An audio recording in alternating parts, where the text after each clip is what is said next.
Record lang ako.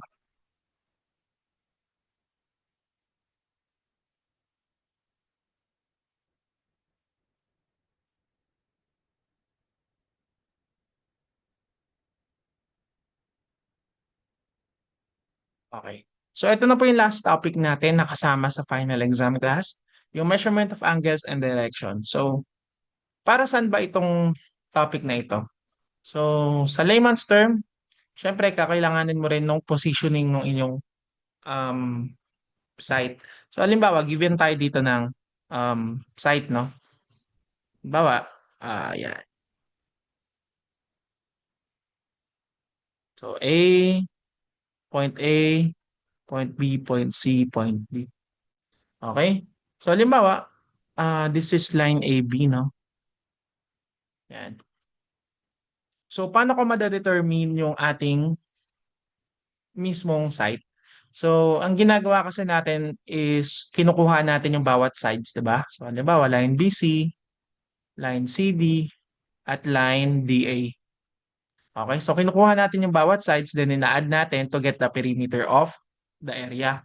So, paano naman natin mas magiging specific o mas ma-specify yung ating mismong um, given lot or land, no? So, kailangan nating magkaroon ng mga angles and directions, no? So, paano yung class? So, dapat pag gagawa ka ng angles, no, or ng directions ng iyong lot or land, so kailangan meron kang reference line. So, ano nga ba yung reference line? So, dapat meron kang magiging isang line or magiging isang point na magiging reference ng iyong angle. So, halimbawa, meron akong reference dito, no? Gagawa akong reference line dito to the north. Ayan.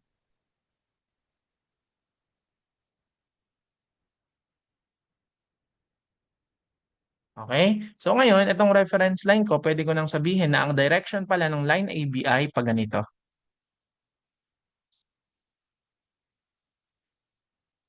Okay? So, this is what we call theta AB na, yung angle, no? So, itong reference line, we also call that meridian.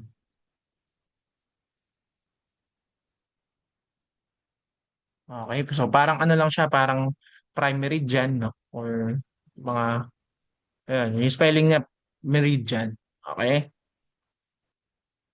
So, sa meridian class, dito sa surveying, marami kayong ma-encounter na types of meridian. So, isa-isahin natin yung class, no? So, ano-ano nga ba yun?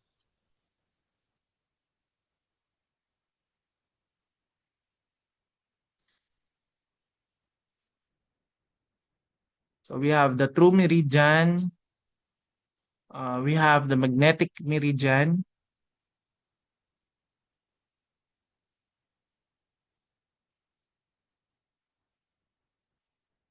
we also have the grid meridian,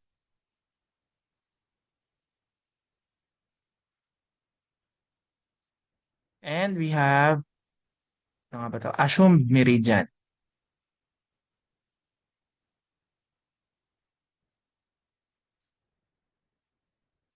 Yan. So, paano natin ma-identify itong mga types of meridian class? So, pinakamagandang gawin natin is to draw and maipakita yung mismong figures ng bawat isa. So, sa una, no, we have the true meridian.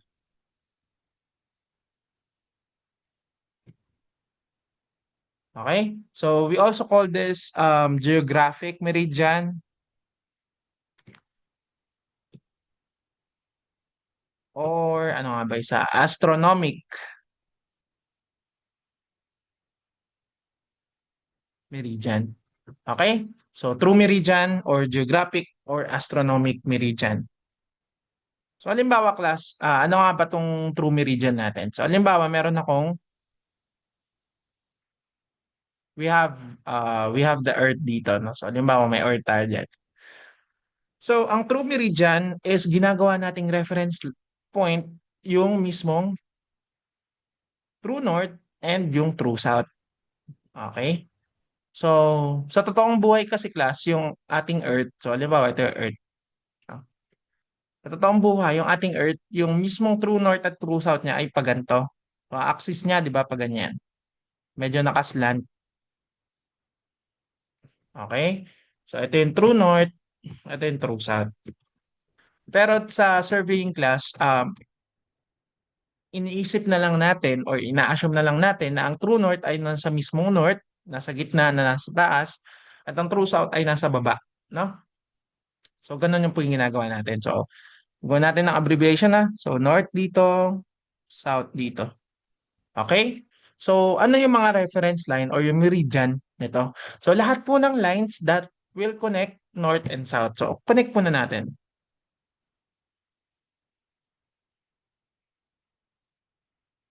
Okay? So, yan. North to south. Okay? Pero sabi ko nga, lahat ng lines basta connecting north to south ay pwedeng maging true meridian. So, pwedeng pag ganito yung reference line mo, pag ganito, no? Pag ganito, ganito. At yung pa nasa right side naman, pwede ganyan. Okay? Basta you get the point, no? Basta yung lahat ng lines na pwede kang mag-intersect from north to south or yung true north to true south is what we call the true meridian. So lahat po ito ay true meridian. Okay? So paano natin ginagamit to class, no? As our reference point. So alimbawa meron akong line AB. Ito yung line AB.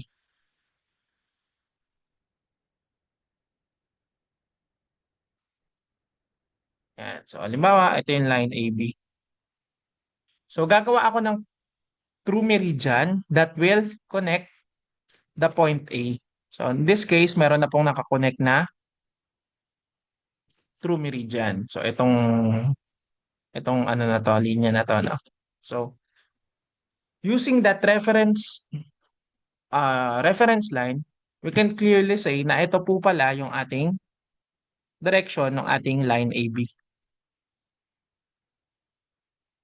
Okay? So this is the theta KB. Then yung true meridian natin o yung true line natin or yung reference line pala natin ay ganito yung abbreviation ng north. Or ganyan yung direction ng north. Okay?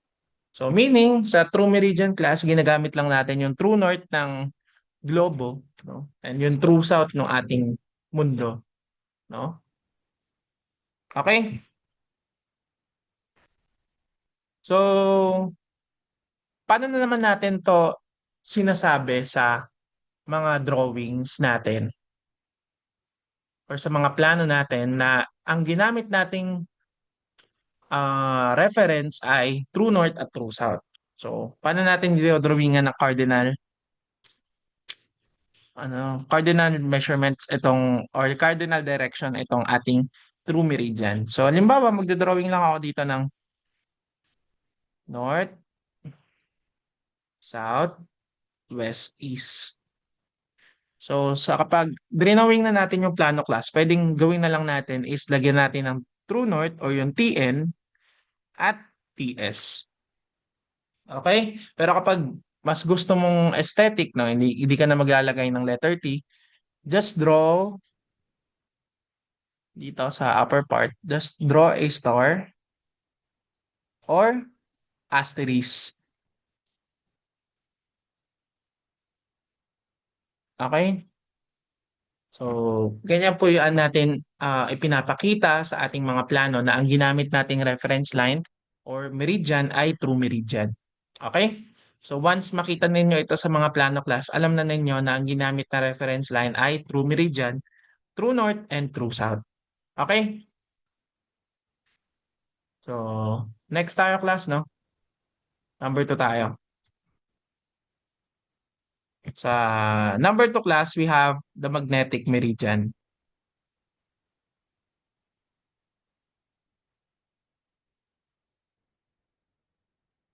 Ayan. We have the magnetic meridian. So dito sa magnetic meridian class, halos same na same lang naman to sa true meridian. So meron siyang parang pamilya niya to, no? Si true meridian. Okay. So kung ito ang true north natin, no?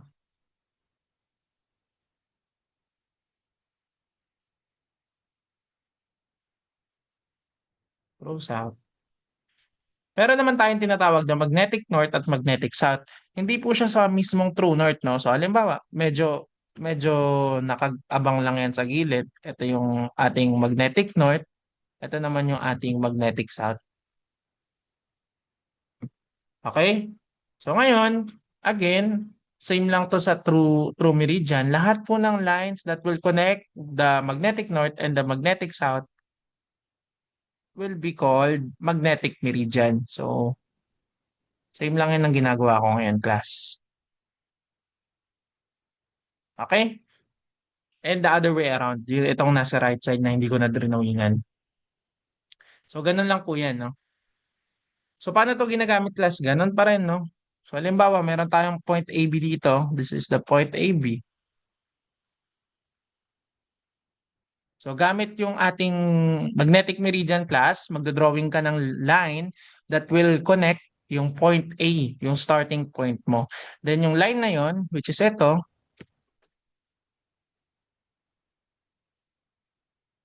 ayan na po yung magiging magnetic meridian mo. So itong paangat na ito na yung magiging pa-north mo. Okay? So from that line, you can clearly say na ito po ay yung direction ng ating line AB. So this is the theta AB natin. Okay? So, halos same na same lang, no, sa true north natin or sa true meridian natin, meridian natin. So, nagkatalo lang kung saan bang reference point natin ikino-connect yung ating mga reference line. Okay? So, ngayon paano naman to, class, sa cardinal direction, no? So, halimbawa, gusto mong drawing sa plano and ipakita agad kay engineer or kay client na ang ginamit mong reference line sa iyong lote ay magnetic meridian, no? So, ito yung north, west, east, south. Okay? So, kung gusto mo ipakita sa plano mo agad na ang ginamit mo ay magnetic meridian, pwede mo naman lagyan ng MN na lang to and MS or magnetic north and magnetic south yung iyong ginamit. Okay? So, lalagyan ko ng M dito, ng M dito. Okay? Or, kung gusto mo nga drawing na lang, pwede ka naman mag-drawing dito ng half arrowhead lang. Lock ng ano.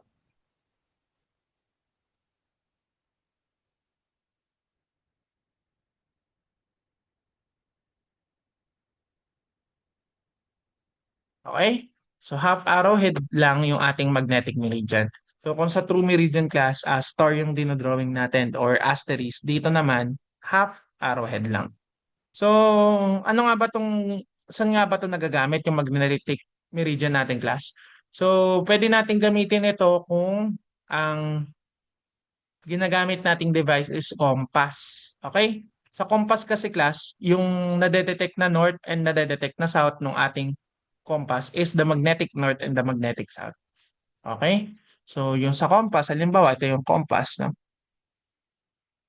Yung nade-detect na north noon ay for magnetic north, nade-detect naman ng for south, magnetic south. Okay? Sa compass natin. So, ito po yung ginagamit nating reference line. No? Yung magnetic meridian natin, class. Okay, so punta naman tayo, class, sa number 3, no? So, sa number 3 naman, the grid meridian.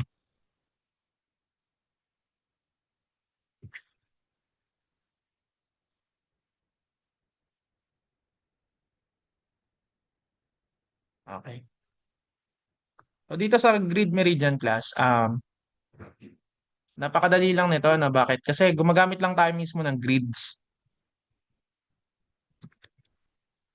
Yan. Okay. Ayan, no?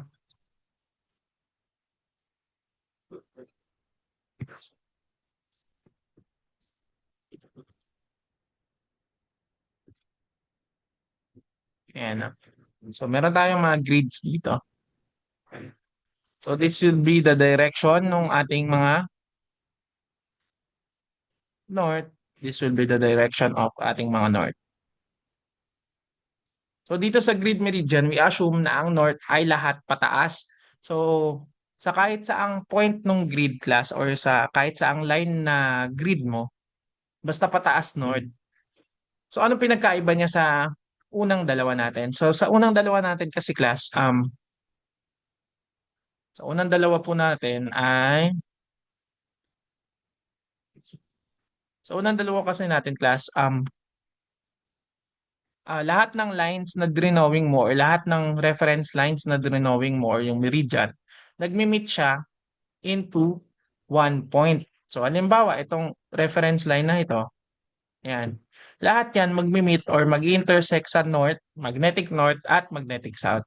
While in this case, dito po sa ating grid meridian, lahat ng lines dyan, class, will never meet. So, lahat yan ay parallel lines. Okay? So, yun lang yung pinagkaiba ng ating grid meridian sa unang dalawa. So, halimbawa nga, paano ginagamit to? Halimbawa, ito yung ating point A at sa ating line AB. So, ganun pa rin, magdodrawing ka rin ng reference line mo. In this case, that line will intersect the first point, no? So, halimbawa, ito yung first point natin, yung letter A. Drawing ka lang ng reference line mo dyan, then yun yung magiging meridian natin, yung grid meridian. So, pwede nating sabihin na ang direction po pala ng ating line AB ay pa ganito for grid meridian. No? So, this is theta AB. Okay? So, saan ba ginagamit yung grid meridian pala class, no? So, itong magnetic north and magnetic meridian at true meridian natin, ginagamit natin to into large scales na mga survey, no? Kasi ginagamitan na natin ng true north, true south at magnetic north, magnetic south. While in grid meridian class, ginagamit natin ito for small scale, no?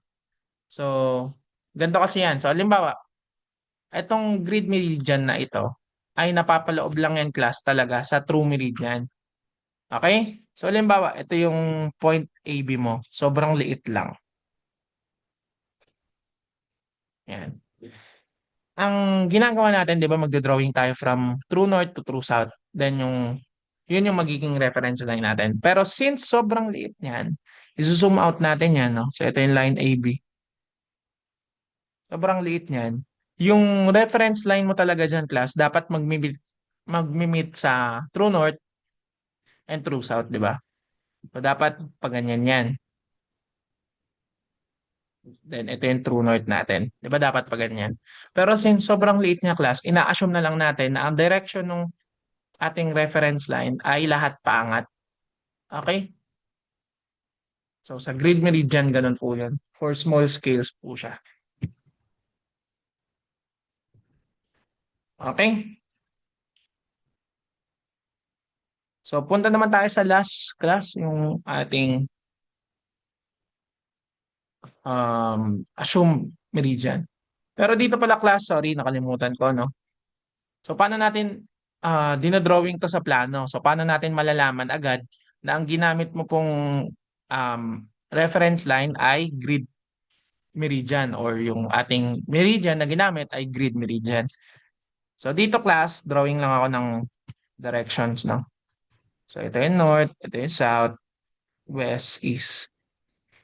Dito class, pwede kang maglagay ng letter na lang din, no? So, grid north, grid south.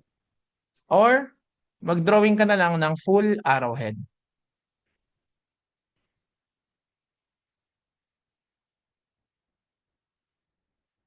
So sa plano, kapag yan ang nakita mo class, small scale yan. So usually, di ba ito yung nakikita natin na direction dun sa ating mga plano. So pag full arrowhead po yung ginamit, meaning is grid meridian yung ginamit nating meridian. Okay? So last meridian tayo class, no? So 4 is the assumed meridian.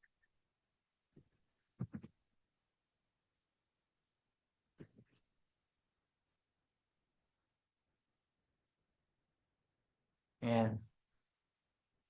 Sa assumed meridian naman class, sinabi na mismo sa pangalan ng meridian, no? Assume. Gagawa ka ng point na mag-a-assume ka na yun na yung mismong meridian mo or yung reference point mo. So halimbawa ulit, ito yung line AB ko.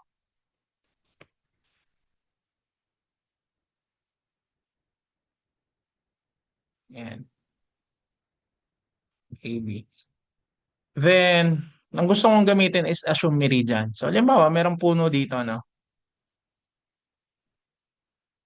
Yan, so, yan, tapos may gulong, no? So, ayang puno na yan, sasabihin ko na yan yung aking magiging reference point.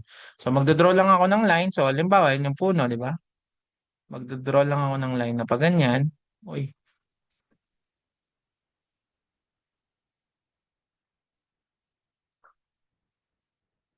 then, ito na yung point C, halimbawa. Then, yan na yung mismong line na magiging reference ko. O yan na yung magiging assumed meridian ko. Then, pwede ko nang sabihin na ang direction po pala ng aking line ABI pag ganito. This is the theta AB. Okay? So, sa drawing ulit, sa cardinal direction, paano natin i-drawing ito para mas makita na ang ginamit natin is assumed. Okay, so drawing lang ako ha. So, west, east, north, south. So, pwede mong lagyan ng letters na lang ulit. So, assumed north, assumed south. So, AN and AS. Or kung gusto mong mag-drawing na lang, hindi na maglagay ng letters, we just simply draw a point. No? So, kapag nakita mo sa plano class na point yung ginamit, yun na po yung ating magiging indication na ang ginamit natin is assumed meridian. Okay? So, any questions muna before we proceed, class? Any questions? Paki-react naman kung wala tayong tanong, no?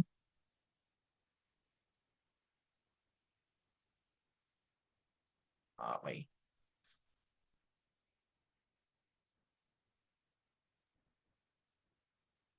Okay, so proceed tayo, no? Para mabilis tayo matapos. So, kung meron na tayong mga different types of meridian class, punta naman tayo. Ito kasi mga ano to eh, reference lines lang to eh. Punta naman tayo sa units, no? So, punta tayo sa units of angular measurement. So, sulat ko lang.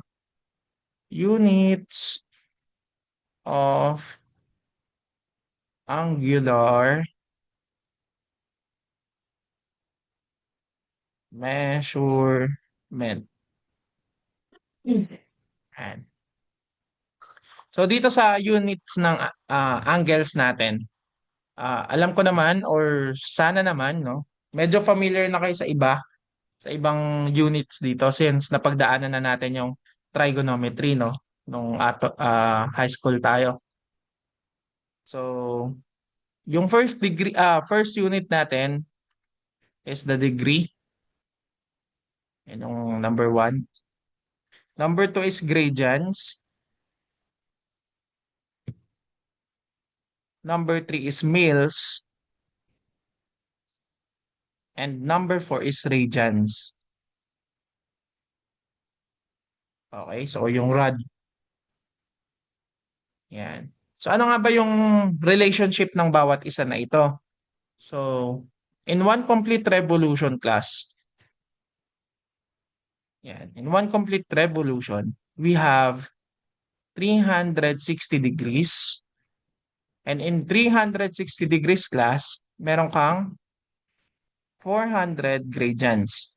400 G. So, ganyan po yung pagsulat ng unit ha. So, 400 gradients. And in 400 gradients, meron kang 6,400 meals. And sa 6,400 meals, meron ka namang 2 pyrad. Okay? So, kung gusto mong mag-convert from degrees to radians, ito lang yung gagamitin nating relationship niya. Okay? Okay.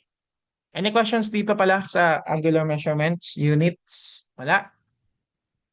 Paki-react po kung wala namang tanong dito. Kung kaya naman nating i-convert ito on our own, no? Okay. Thank you. For a while class, no? So, tuloy ko yung discussion ng 8:50. Break lang tayo saglit ng 5 minutes.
Hello class. So, balik tayo. So, good morning ulit. Ngayon tapos na tayo sa units of angular measurements class. Punta naman tayo mismo sa angular measurement. So, meron na tayong units. So, punta na tayo mismo sa angular measurements. Okay? So, dito sa angular measurements class, marami tayong mga types nito, no? So, the first one would be the interior angle.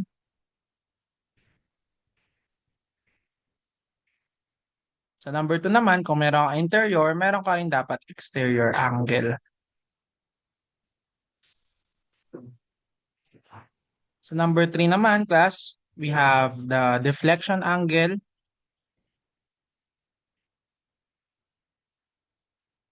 Number 4, we have the angle to the right.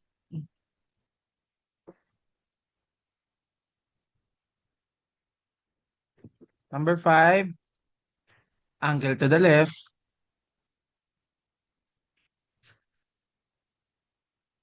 And yung number 6, yung pinakasikat na sikat natin, is the bearing. At isa pang sikat na sikat natin is the azimuths. Okay?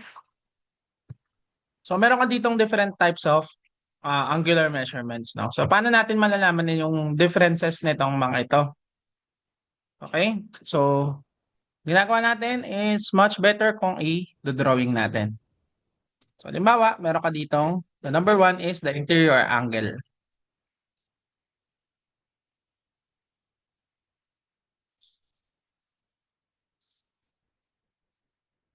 Okay? So dito sa interior angle class, so halimbawa, meron na akong lote dito or land. Yan. Ayan. So halimbawa, ito yung 1, 2.2.3, 0.4. So, okay. So, ang ginagawa natin is gumagawa tayo ng mga reference line, di ba? Dito. Yan. Reference line. Gawa tayo ng mga direction ng bawat points. Station 1, Station 2, Station 3, Station 4.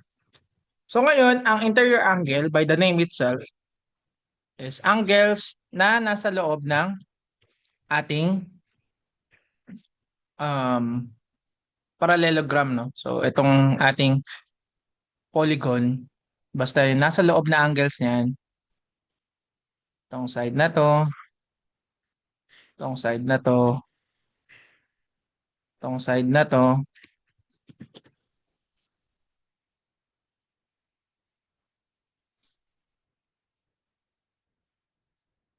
at itong side na to.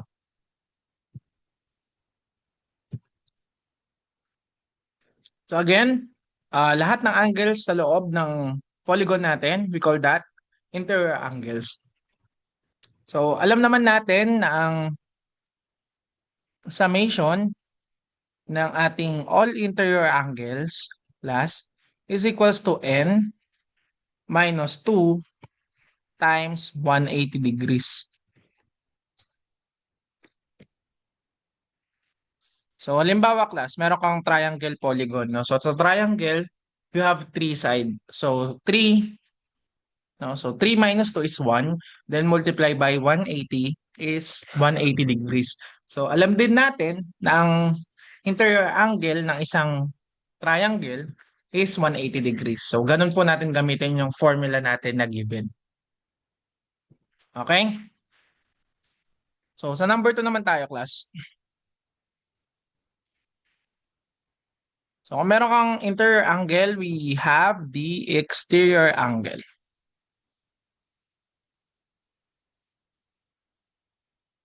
Ayan. So ganun pa rin kung meron kang lot or land. Ay, sorry.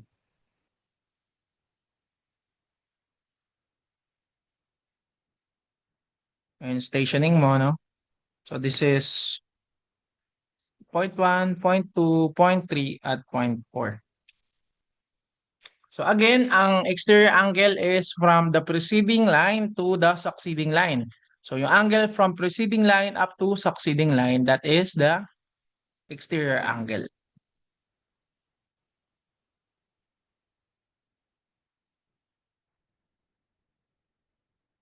Okay? Pero malilito kayo class kasi sa mathematics yung alam natin, no? Yung alam natin is ay wait lang. Ang formula pala dito for summation of all exterior angles is hindi ko na sasabihin yung paano ko kinonvert pero ganito po yung ating formula. Summation of exterior angles is equals to n plus 2 times 180 degrees. Okay? So, 180 degrees. So, naging additive lang yung ating formula. Pero yun nga, sabi ko nga sa inyo, malilito ka dito kasi bakit? Ang alam natin na exterior angles in mathematics class is pag ganito. So, halimbawa, meron akong triangular polygon dito. Ang exterior angles kasi class is the extension of the sides hanggang sa succeeding line. So, i-extend natin yung line, yung preceding line, at yung ating magiging direction ng ating exterior angle. So, dito naman sa side na to, ina-extend lang natin yung line. Okay? Then, ito yung magiging exterior angle. Okay?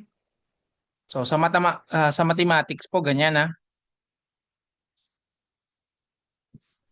Okay? So, this is the exterior angle,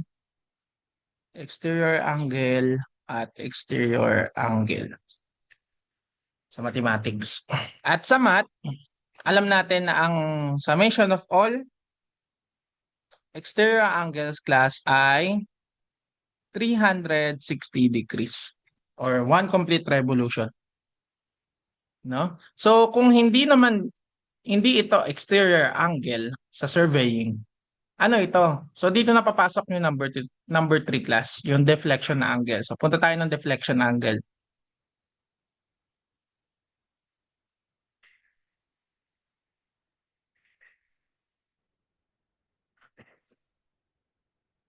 Okay? So dito sa deflection angle class, dito, halos same siya ng exterior angle in terms of mathematics, no? Pero medyo may pagkakaiba lang ng konti. Okay? Sa deflection angle kasi class, this is the angle from the continuation ng preceding line papunta sa succeeding line. So same lang. So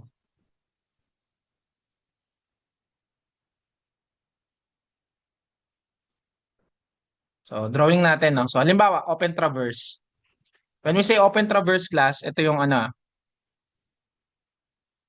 So halimbawa, itong drawing ko class, ito yung closed traverse, then yung open traverse, bubuksan lang natin yung polygon. So halimbawa,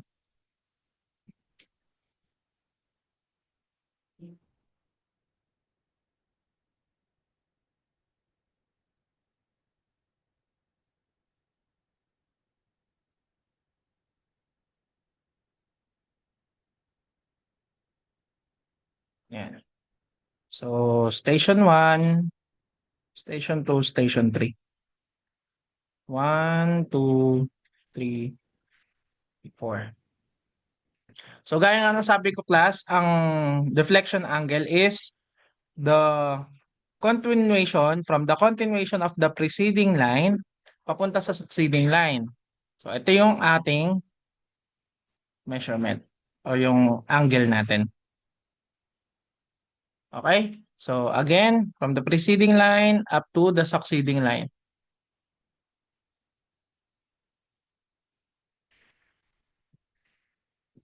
Okay?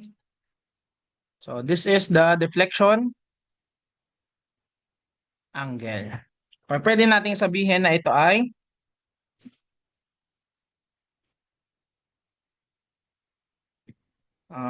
ano nga ba ito? Theta 1, di ba? Theta 1, this is theta 2. Okay? Or pwede natin siyang i-denote class ng positive or negative. Ano nga ba yung positive or negative class? Ito kasing deflection angle, pwede siyang maging clockwise or counterclockwise. So in this case class, itong theta 1 natin, this is clockwise, di ba? So kapag clockwise class, positive po tayo doon. So pag clockwise, ito ay positive. Then kapag counterclockwise, ito ay negative. So pwede kong sabihin, so halimbawa ito ay 60 degrees. Pwede kong sabihin class na ito ay 60 degrees positive. Ayan. Okay? Or pwede ko na lang din siyang i-denote as 60 degrees R. Meaning ng R to the right. No? So to the right yung ating rotation. So kung counterclockwise naman, which is yung example ng theta number 2 class, this is negative. So halimbawa, 40 degrees to. This is negative 40 degrees. Or 40 degrees then L. Or to the left yung ating rotation. Okay? So, kapag sa closed traverse naman, ano itsura pala nito? So, halimbawa, drawing ulit tayo ng land, no?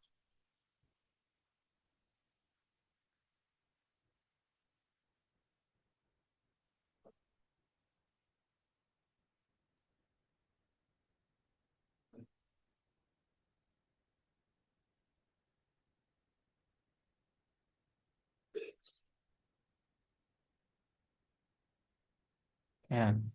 So, this is point 1, point 2, point 3, point 4. So, 1, 2, 3, 4.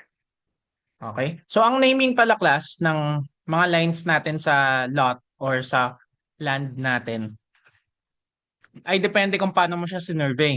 So, limbawa, ito class, dito ka nag-set up, no? Sa station number 1 at sinipat mo yung station number 2. Tatawagin mo ngayon yan na line 1, 2. So, meaning, sa 1 ka nag-start at sa 2 ka nag-end. So, this is line 2, 3,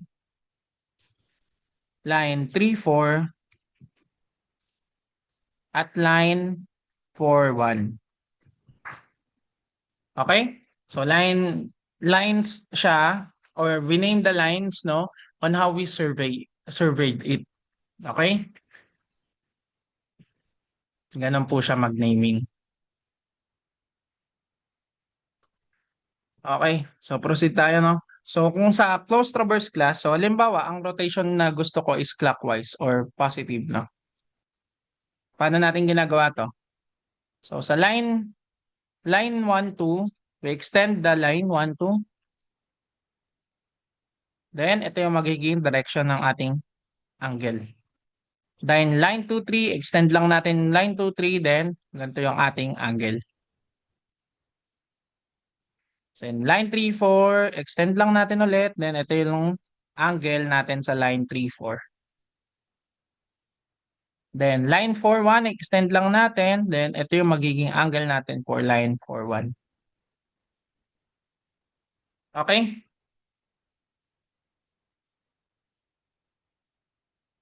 Okay. So, proceed tayo. No? So number 4 na tayo class, angle to the right.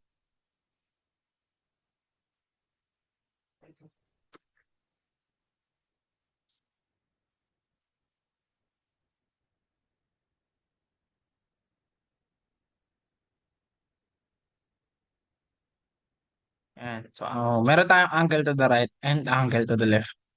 So, sa angle to the right, kung sa deflection angle class is pwedeng maging clockwise at counterclockwise. But kapag angle to the right, this is always in clockwise rotation. Okay?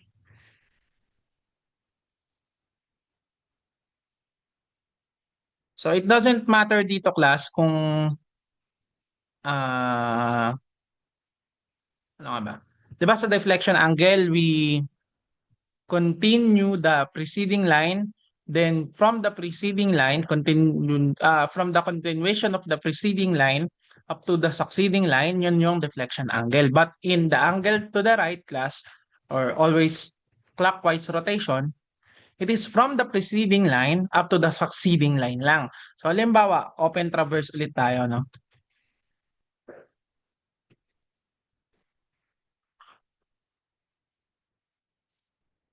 Yan. Delete ko lang to, ah.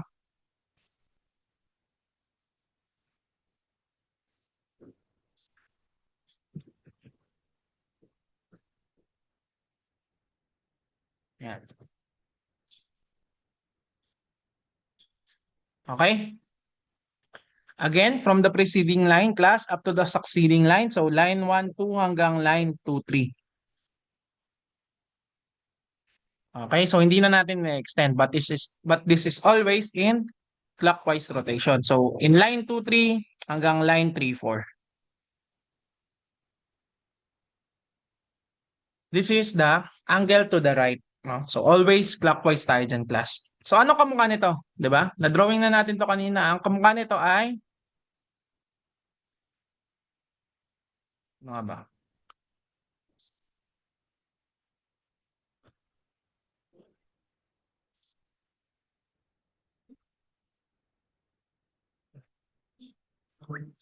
Ayan. So, ito yung sa open traverse class. Punta naman tayo sa closed traverse pala muna. So, sa closed traverse, so drawing lang ako ng lot or land natin, no?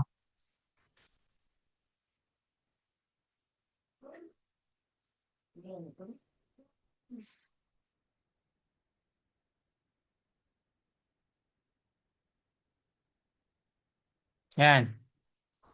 So, meron akong again, point 1, point 2, point 3, point 4. So, 1, 2, 3, and 4. Okay? So, again, sabi ko nga sa inyo, from the preceding line up to the succeeding line. So, it doesn't matter kung gaano kalaki. Hindi tayo nag-extend dyan. So, line 1, 2 up to line 2, 3. Okay, so ganito. Clockwise. Line 2, 3 to line 3, 4. Line 3, 4 to line 4, 1. At line 4, 1 up to line 1, 2. So, ano napansin nyo, class? Anong kamukha nito? Kamukha nito is yung exterior angle natin. But, ito ay naging um, tsumempo lang tayo, no? So, in this case, naging kamukha lang siya, no? Pero hindi po siya talaga kasing parehas ng exterior angle. Bakit? So, halimbawa,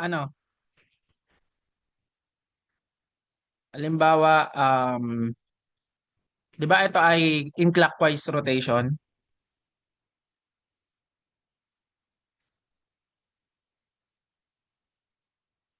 Wait lang ha.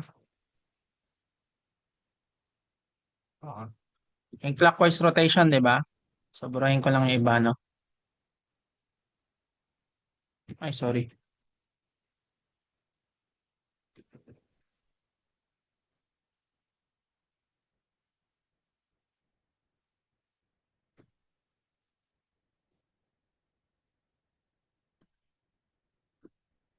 Ano ba 'yan? Yan. Halimbawa, ang naming ko naman sa ang naming ko naman sa land or sa lot ko ay pa ganito. So, ito naman yung point 1, ito yung point 2, ito yung point 3, ito yung point 4. So, again, clockwise, class, from line 1, 2 up to line 2, 3, clockwise. So, ito po yun. Line 2, 3 to line 3, 4, pag ganito po yun. Line 3, 4 to line 4, 1, pag ganyan. Line 4, 1 to line 1, 2 ay pag ganito. So, ano meaning nito, class? Meaning lang nito ay hindi siya kaparehas ng exterior angle. So, depende pa rin yan sa positioning ng iyong bawat points. Okay, so in this case, basta clockwise rotation, angle to the right po siya. Okay? So, doon naman tayo sa susunod. Angle to the left naman tayo. So, kung meron ka angle to the right, meron ka rin dapat angle to the left. So, in this case, yung angle to the left natin, class, this is in counterclockwise rotation. Okay? So, same lang siya nitong angle to the right natin, but different in revolution lang. So, delete lang natin ito. Okay? So, sabi ko nga sa inyo, class, this is in counterclockwise rotation. So, from line 1 to up to line 2, 3, line 2, 3, up to line 3, 4.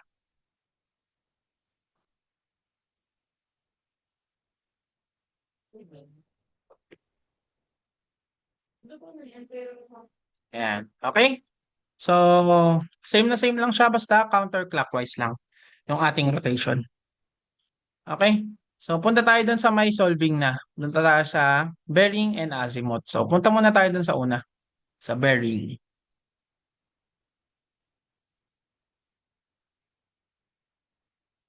Okay? Ito yung sikat natin na ano, angular measurement. So, denote muna natin yung bearing. Ano nga ba yung bearing, class? Bearing is an acute angle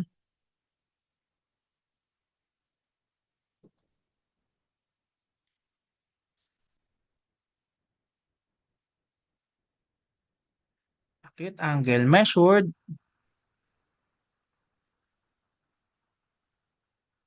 from from the from the reference meridian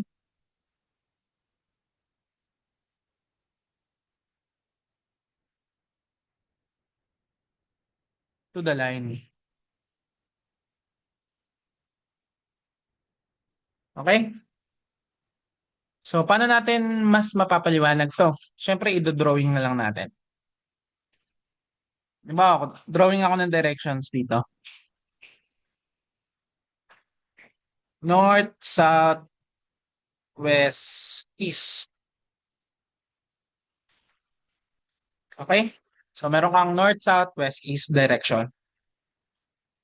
So, halimbawa, meron akong line AB ulit. Ito yung point ko na yon. This is AB. Ayan. At ito ay 45 degrees given. So, ano nga ba yung i-satisfy natin yung condition, no? An acute angle. Ano nga ba yung acute angle, class? Acute angle is angles na hindi tataas, is always less than 90 degrees. Okay? Um, Less than or equal to 90 degrees. So, pwede siyang maging 90. Okay? Pero, hindi siya lalagpas ng 90 degrees. Okay? So, acute angle po yun. Measured from the reference meridian. So, ano nga ba yung reference meridian natin, class? That is the north or the south meridian. Okay? Or the north or the south direction. So, pwede mo gamitin si north as your reference meridian. Pwede mo rin gamitin si south as your reference meridian, class. So, in this case, gamitin ko na lang si north, no? So, ito yung direction ko from the north up to the line. We call this the beta AB. Kasi bearing, di ba? So, ano nga ba tong beta AB natin? So, kung ito ay 90 degrees at meron kang 45 dito, we have 45 degrees left. Tama? Yung line, angle AB natin. Saan ka nanggaling? So, ang reference line mo nanggaling from the north. So, lalagay ko lang dito is from north. Okay? Saan ka papunta? 'Di ba papunta ka ng, ikaw ay papunta ng east.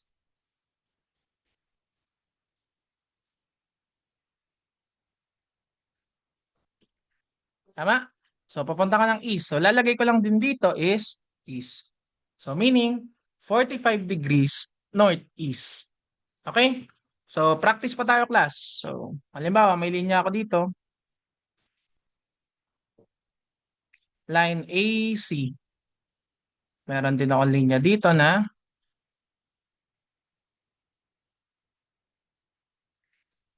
yan.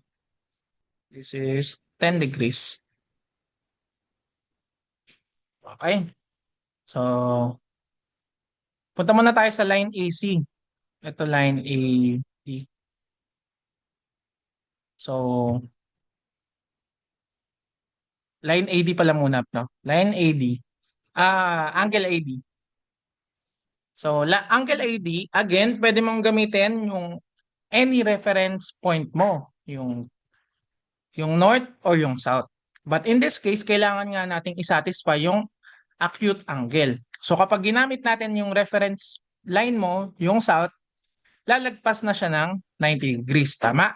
Siya ay magiging 100 degrees na kasi ito ay 90 tapos plus 10, 100 degrees. So, hindi siya pasok doon sa condition.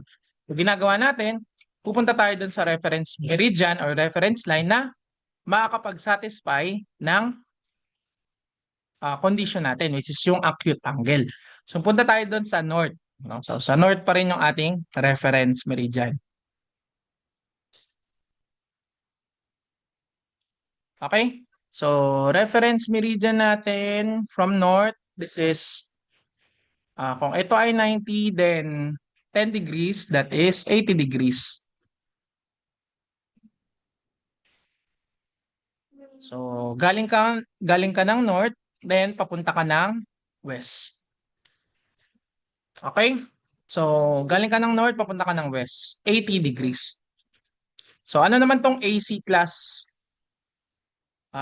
Bearing AC. Mga ba tong bearing AC? So, kung mapapansin nyo, class, mismong nakatutok siya doon sa south natin. No? So, nakatutok siya doon sa south natin. Wait lang, class, ha? Okay. So, nakatutok yung line AC natin sa mismong south. So, anong ginagawa natin dito pag sa ganito, no? We just simply say na ito ay due south. So, lagay lang natin na due south. Okay? So, halimbawa, papunta naman siya directly to the west, due west. Papunta ng directly to the east, due east. Directly to the north, due north.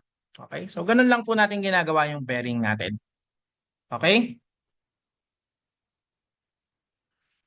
But in this case, meron tayong konting dilemma, no? So, meron tayong tinatawag na forward bearing at meron tayong tinatawag na backward bearing.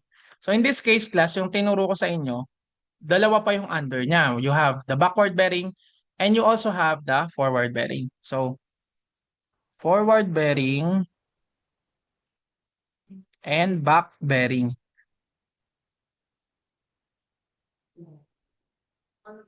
Ayan. So, you have the forward and the backward bearing. So, ano nga ba to? So, halimbawa again, meron akong line AB.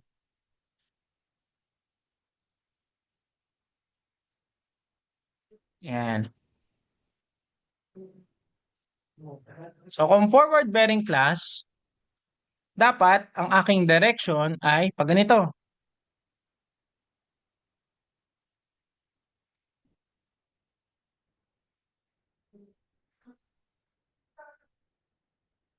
Okay? So, drawing lang ako ulit dito ng point ay ng direction class.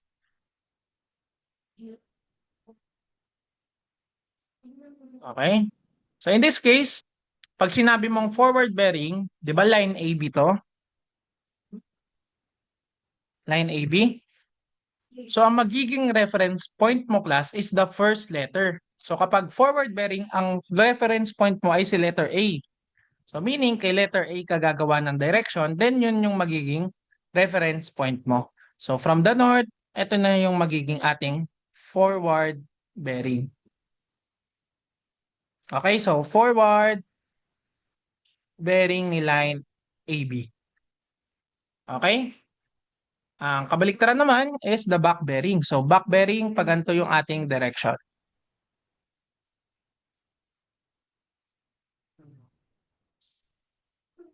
Okay? So, ano itsura nun? Sabi ko nga, kapag back bearing naman, the other way around. The second point or the second letter, which is yung letter B, yung magiging reference point natin. So, drawing lang ako ulit ng direction dito.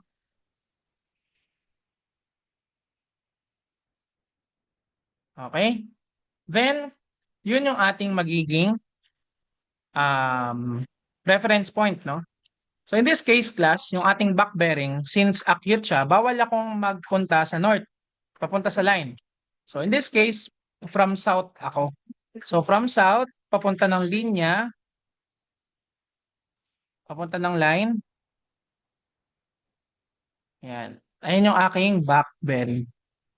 So, ano abbreviation ko dito? This is the B bearing AB. Okay? Nagets po ba yun? Paki-react po if walang tanong sa bearing natin. Okay. Basta sa bearing class ha, you have the direction and it must be an acute angle. So meaning, less than 90 dapat ang iyong angular value. So, okay? So, less than 90 dapat ang iyong angle. So, ang reference meridian mo naman dapat from north or from south lang. Okay? So, ang bearing, nahati ulit sa dalawa. You have the forward bearing and the backward bearing. Okay? So, punta tayo dun sa last na angular measurement. You have the azimuth. Okay. Azimuth. Okay.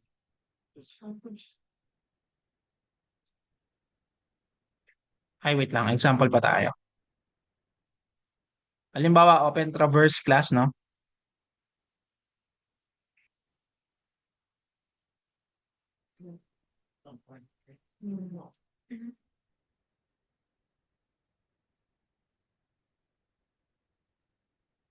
This is the point A.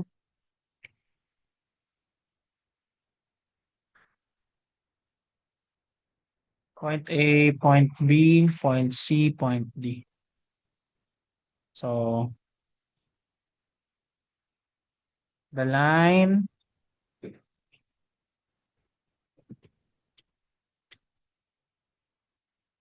forward, back.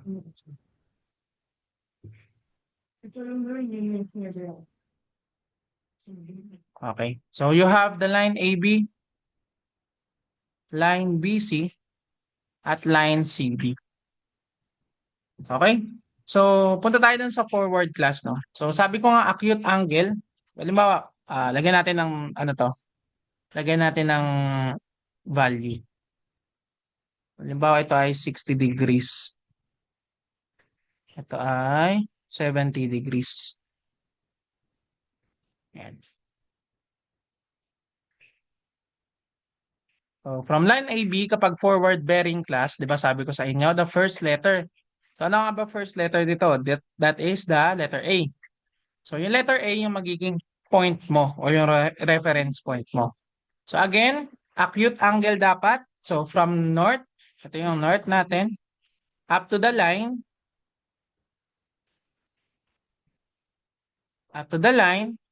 is your forward bearing. Okay? So kung ito ay 60 degrees class, anong matitira sa'yo? Meron kang 30 degrees. So dapat meron kang 30 degrees forward bearing. So nanggaling ka sa north, papunta ka sa east. So 30 degrees northeast. Okay? So kung sa back bearing naman, ang iyong reference point yung back letter, which is yung letter B o yung second letter. No? So reference point mo, ito naman, nasa letter B, ito yung north mo, ito yung south. So sa law ng distribution of angles, no? So kung ito ay 30, dapat meron ka ring 30 dito. Tama? So again, meron kang 30 dito. So 30 degrees from south. So nanggaling ka sa south, papunta ka sa west. Okay, ito po yan ha. So ano napansin natin, class? Hindi po nagbabago yung angular value. Ang nagbabago is the direction. So meaning, pag natama mo na yung forward bearing angle mo, palitan mo lang yung direction, tama na yung kasalungat niya. No? So kung forward mo ay northeast, southwest naman po yung sa back. Okay? So punta naman tayo ng line BC. So kung sa forward class, ano yung first letter natin? That is the letter B. So gawin nating reference point yung letter B. So kung itong kabuuan ay 70, meron kang 30 sa kabila, meron kang matitira na 40 degrees. Tama? So 40 degrees from the south up to the east. Okay? So you have 40 degrees southeast. So punta naman tayo sa back bearing class. Ang back bearing is the last letter, reference point mo, line, point C. So point C, ito yung north ko, ito yung north ko, ito yung south. So acute angle, dapat less than 90. So from north, ang aking reference line class, punta ko lang ng hanggang linya. Ayan na yung aking back bearing. So kung meron kang 40 dito, dapat dito ay meron ka ring 40 degrees. Tama? So 40 degrees, nang galing ka sa north, papunta ka sa west. Okay, so ano napansin natin? Napansin natin na nag-change siya ng direction but not in value. Okay? So, last line tayo class, last line CD. So, forward bearing, that is the point C, first letter. So, papunta ka nang directly to the east. Tama? So, due east. So, in back bearing naman, CD.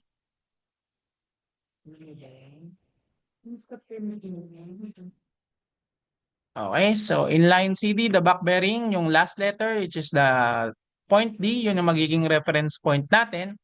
At papunta naman siya ng due west. Okay? So, due east to due west. So, nagbago lang tayo ng direction class but not in value. So, ganun po sa bearing. No? So, any questions regarding sa bearing class? Any questions? Paki-react if wala tayong question sa bearing.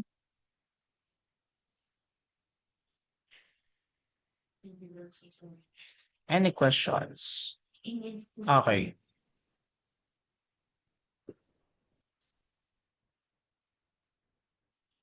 So last tayo class ha. Sa azimuth naman tayo.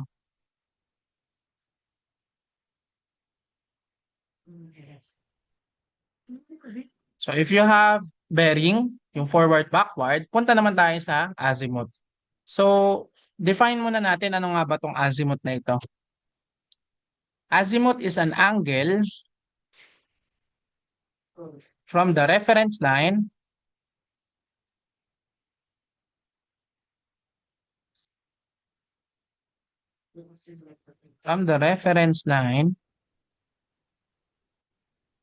or from the reference meridian, meridian na lang gamitin natin.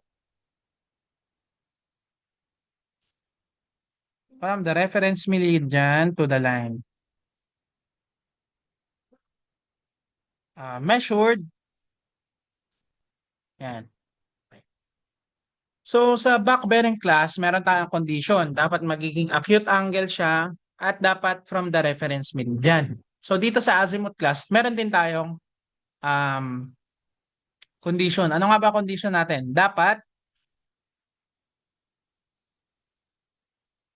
clockwise manner. So meaning, walang sinabi na acute angle. So meaning dito, kahit gaano kalaki yung angle mo, basta clockwise manner. We call that azimuth. Okay? So we call that azimuth class. So kung sa bearing kasi kailangan less than 90, dito sa azimuth wala namang sinabi kung ilan, basta clockwise. Okay? So, paano to? Drawing muna natin, no? Mahirap matindot, no?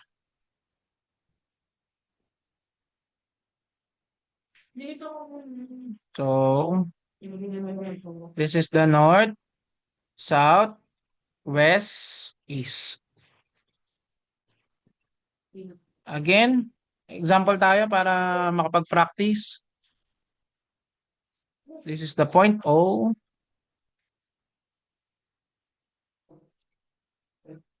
Point A.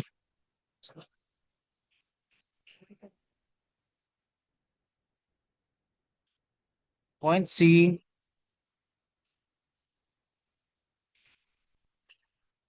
Point B. 15, 30, 10 degrees. Again, class, satisfy natin yung condition. So, hanapin natin si azimuth ng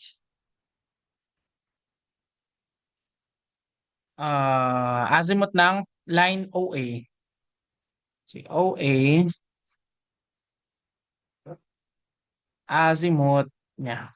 Okay?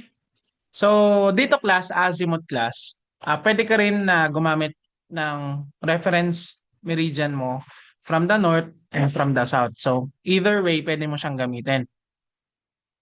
But, kailangan nga nating i-satisfy yung condition. Kailangan clockwise siya. So, kung north yung ating magiging reference meridian, so from the north, iikot ka ng clockwise hanggang doon sa linya na binabasa mo. So, in this case, the line OA, you have 30 degrees. Okay? So, wala nang tanong-tanong dito. Basta 30 degrees, walang direction, yun na yun. Okay?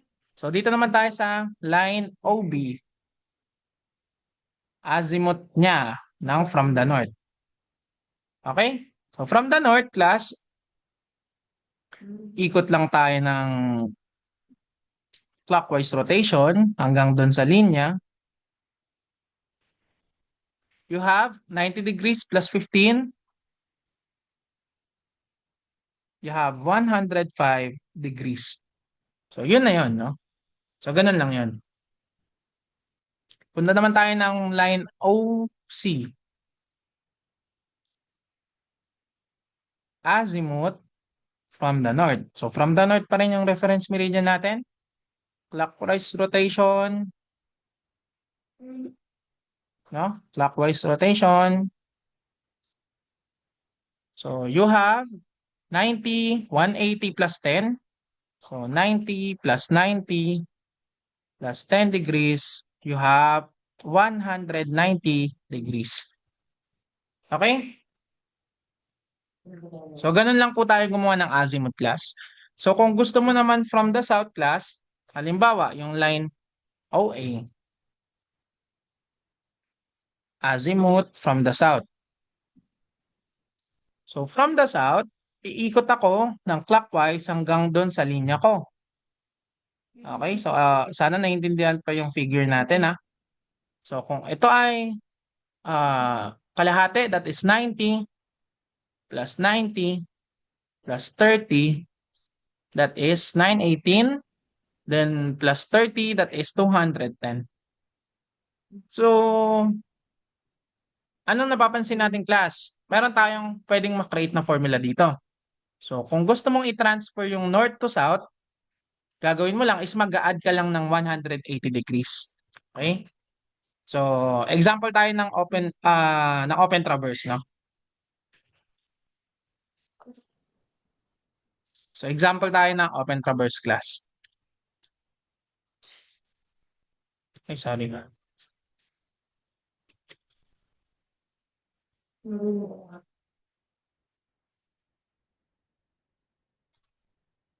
Ayun ko lang ah.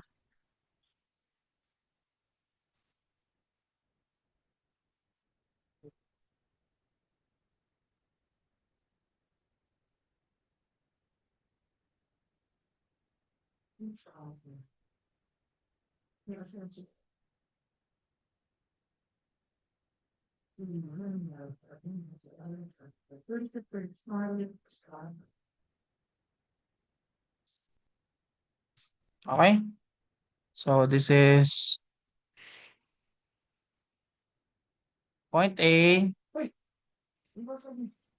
point B,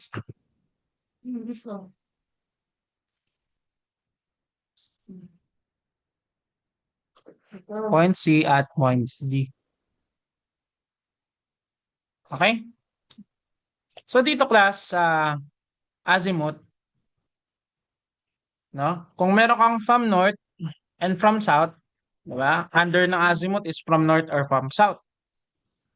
Meron ka ring under nun is backward and forward. No? So drawing tayo ng ano, drawing tayo ng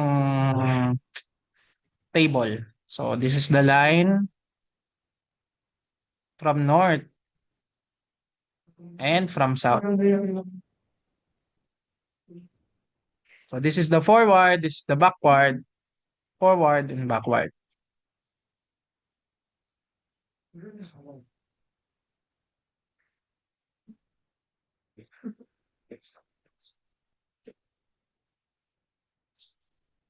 Ay, sorry.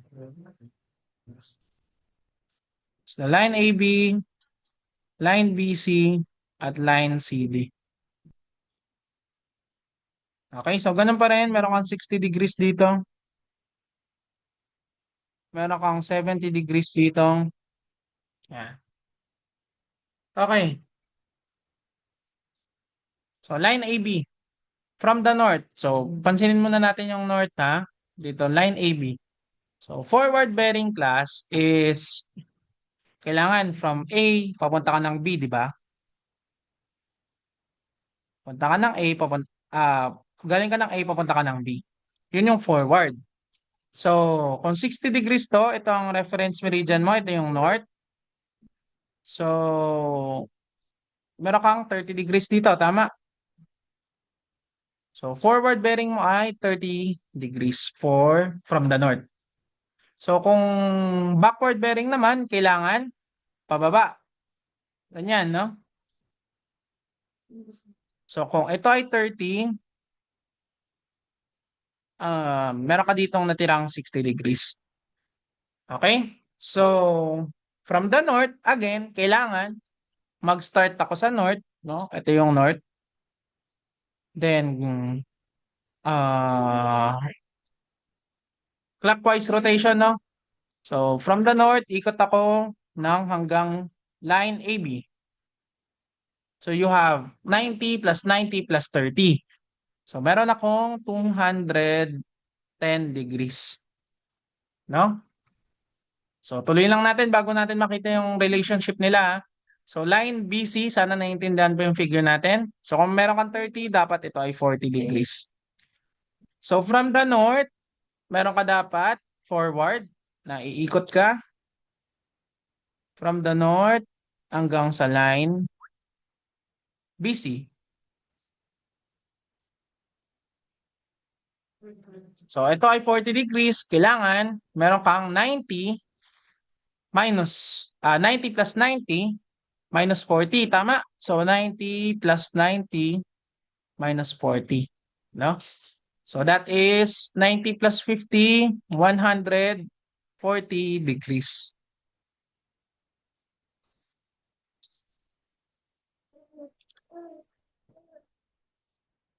Okay? So, from backward naman tayo, class. So, backward bearing from the north. So, sa sika naman manggagaling. So, from the north, clockwise ka lang hanggang doon sa linya mo mismo. So, kung meron kang 40 dito, dapat meron ka ring 40 dito. Okay? So, in one complete revolution, 360 degrees, minus ka lang ng 40 degrees, class. You have 320 degrees. So, anong napansin natin, class? No? Napansin natin yung relationship niya. So, punta muna tayo sa line CD. Line CD pa lang muna. So, sa line CD, forward, galing ka ng point C dapat. Kasi forward, no? So, kung ito yung north, clockwise manner, you have a full 90 degrees. Okay? In back azimuth naman class, from the north pa rin yung reference meridian mo, ikot ka ng clockwise,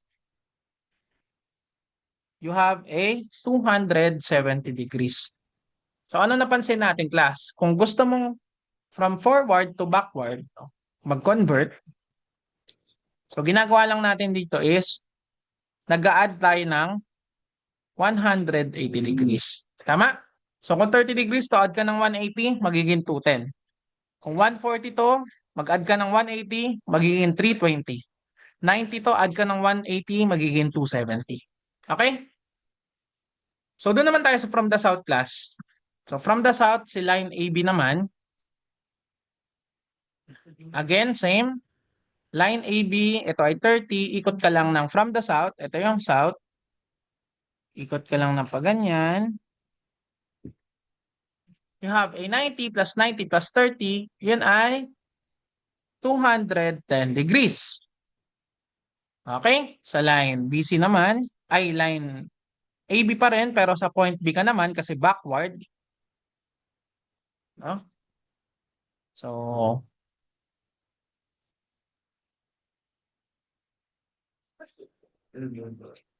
ito yung linya mo, ito yung south.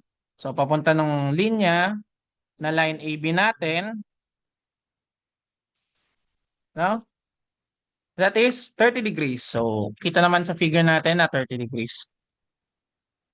So, ano napansin natin, class? Napansin natin na from the north, azimuth, hanggang from the south, azimuth, binabaligtat lang natin yung mga values. So, kung ang value ko for backward, azimuth, ng from the north, magiging forward, azimuth na siya from the south. So, 210, papunta sa 210, 30, papunta sa 30. Okay? So, nag-change lang siya ng direction. So, kung nag-a-add tayo ng 180 dito, yung forward to backward, kung from the north naman up to from the south, nag-change lang tayo ng values in position.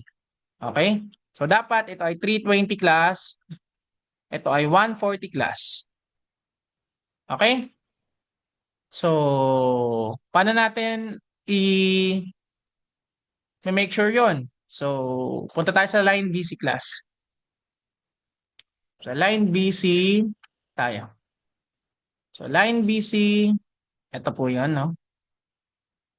From the south ulit, sana nagigets pa yung figure natin. From the south, you need to rotate in clockwise manner. Ayan. Clockwise manner. Ayan.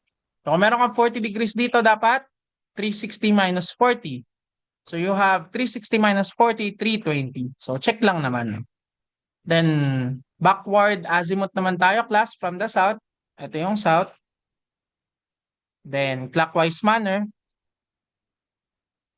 No? So, you have 90 plus 90 minus 40, that is 140 degrees. So, tama lang din naman yung sinulat natin na 140 degrees. So, dapat itong line CD, you have 270 degrees class and 90 degrees. So, i-check nga natin kung tama yon. So, from the south, no? Ito yung from the south, forward bearing. So, point C ka. Ikot ka ng clockwise manner. Okay, so ilan to? This is 270 degrees, tama?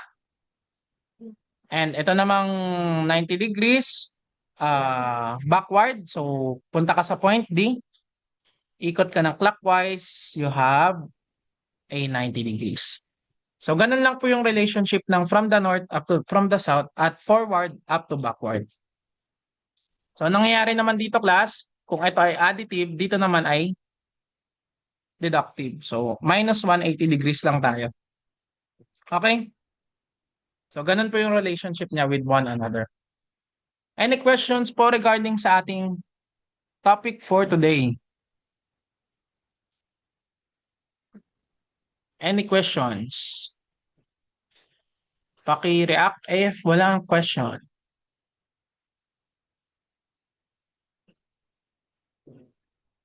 Okay.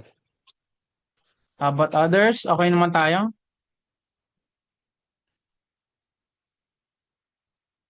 Okay. Okay naman po tayo, no? So, kung walang tanong, discuss ko na yung magiging ba? Stop share na ako. So, discuss ko na yung magiging ano natin class ha. Magiging schedule ng exam natin. So, usually, tayo po ay Saturday classes, tama? 7:30 tayo. Pero next week po kasi, ito na kasi yung last day natin ng ah, lesson discussion, no? So, 13, itong 13, June 13, ito yon. Then, next week po class, June 20, is dapat final exam natin. Tama? Pero, mababago yon. Bakit po? Dahil sa June 20, sasabay ang departmental exam ng CE. Hindi ko alam kung kasabay yun sa inyo doon, pero sa CE po ay departmental exam. Meaning lang, ay wala po tayong magiging room available for our final exam. So sa June 20, ibibigay ko na po yan for you guys to review dahil sa mismong final exam natin class, which will be held on June 27. So next week pa po ang ating final exam, no? So wala na pong pasok niyan. So final exam natin is June 27 class, face to face. So yung 20 bibigay ko na po sa inyo for you guys to review dahil medyo madugo po yung topics natin, no? So yung topics natin for final exam pointers would be cover to cover po from the midterm topics. So meaning yung pacing, taping hanggang dito sa tinuro ko ngayon, which is yung measurement of angles and directions ay kasama. Okay? Nagets ba yun? So meaning lahat po ng topic from midterm topics hanggang finals topic ay kasama sa final exam ninyo. So ang final exam natin ulit, sasabihin ko lang, is June 27, 7:30 a.m. sa SEA. So actually wala nang pasok nito, so madali na lang tayo makakakuha ng room. Okay? Any questions or any violent reactions? Paki-react po kung wala na.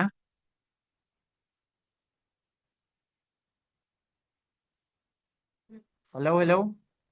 Okay. So again, 27 po ang ating final exam class. At sa 20 ay review day ninyo. Okay? So ngayon, yung iba dito, I mean marami pa dito, no? 2-3. Tingnan ko nga yung record ko sa inyo.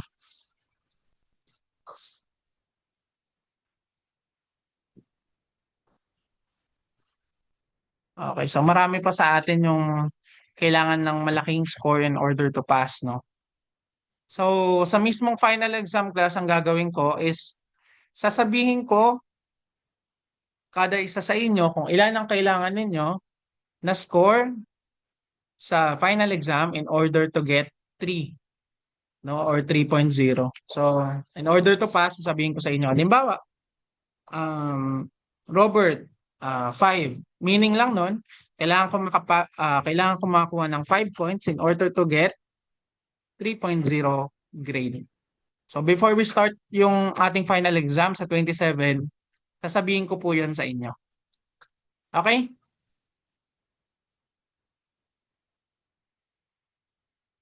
Okay. May nag-attend dito na late. Ano ko lang siya.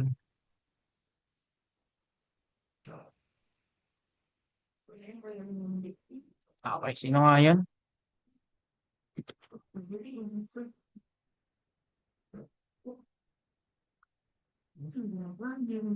Yan ako nga ulit. Baka wala na sila dito. No?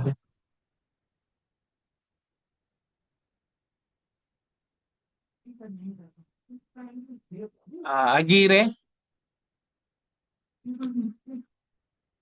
Aguirre, wala. De Los Sir, Santos. present po. Sino yung nag-present? Sino yun? Aguirre ba yun? Aguirre po. De Los Santos.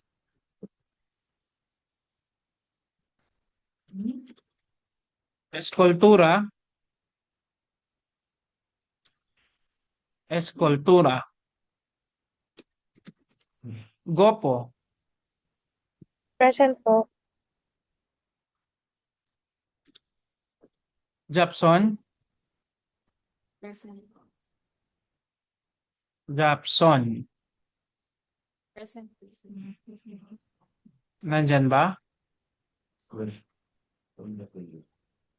Wala? Sir, present. Okay. La Zona. La Zona. Llamoso.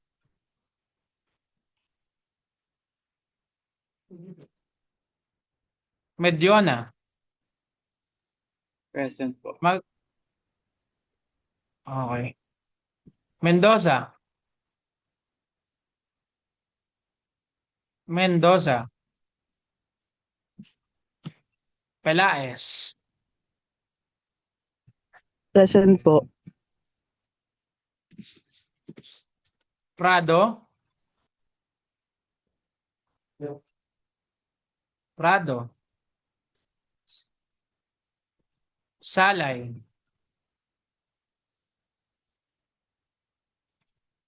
Trance. Sir, present po. Again, absent for Sir, De today. Los Santos po. Okay. Escultura, absent.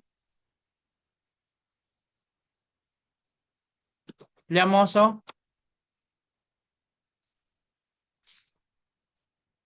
Mendoza.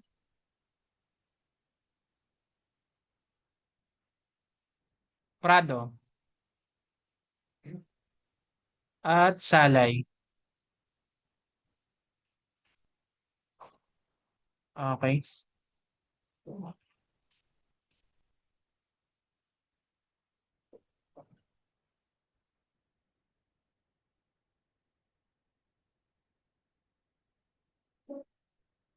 Okay.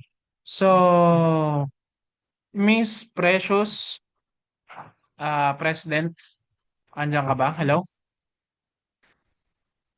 Hello po, sir. May audible. Medyo mahina lang yung mic na, pero andyan ka naman. So, please coordinate sa iyong mga kaklase kung sinong gagawa or gumawa kayo ng inyong mga cheat sheet. So, na-discuss ko naman na kung ano po yung cheat sheet na sinasabi ko. So, doon nyo po ilalagay lahat ng formula na kakailanganin ninyo para sa final exam. Okay? So, before final exam, at least June 25 or 24, makapagpasa na po tayo ng formula sheet dahil yun, i-approve ko pa po yan. So, meaning, sa isang section, ah, isa lang po yung format na gagamitin. So, kung na-approve ko, yun lang po yung pwede nating gamitin. So, once may makita po ako na iba ang ginagamit na formula sheet, hindi ko na po pag-examine. Okay? So, meaning, lahat po kayo kailangan gumawa ng formula sheet. Lahat po kayo gumawa ng formula sheet na iisa lang. Okay? So, mapagkasunduan ninyo kung ano yung mga i-input ninyong formula doon sa paper na yun. Okay? So, at least before 24 or 25, June 24 or 25, makapagpasa na kayo sa akin. So, kung wala kayong maipapasa ng that day, wala po tayong gagamitin na formula sheet. Nagets po ba yon? Paki-react naman if nagets ng maayos. Okay. Okay. Okay. So, yun lang naman, no, yung formula sheet natin, no. Then, kung tatanungin niyo ako ilang questions ang exam natin. So, ganun pa rin yung magiging kalakaran na we have test 1 and test 2. So, at least 5 questions po for test number 1 at least 10 questions naman for test number 2. O yung problem solving. Okay? So, pen and paper na po yung gagamitin natin sa final exam class. And yung final exam ay makukuha nyo rin same day. Meaning, yung grades ninyo ay malalaman nyo rin same day. Okay? Nagets po ba? Paki-react naman if nagets. Okay. So, before we end, paki-open po ng ating camera. Mag-screenshot lang ako ng documentation natin.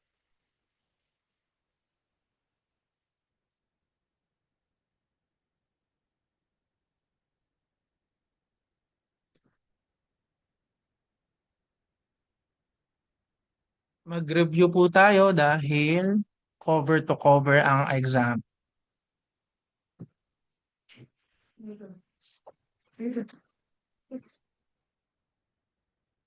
How about others?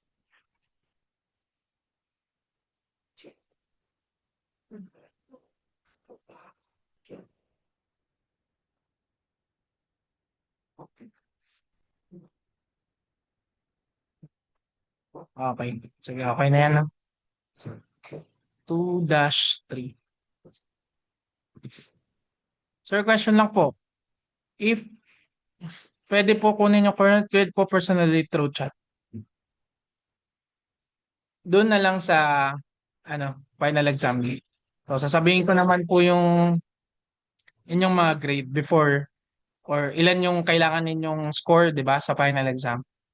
Okay? So, pag hindi ko nabanggit yung pangalan ninyo during that day, meaning lang non class, kahit baka zero kayo, lagpas na ng 3 or 3 yung grades ninyo. Okay? So, meaning pasado na po kayo. Same day na lang po. Okay, so game. 1, 2, 3. Meron ba tayong second slide? Wala tayong second slide. Nakunti kasi natin ngayon, no?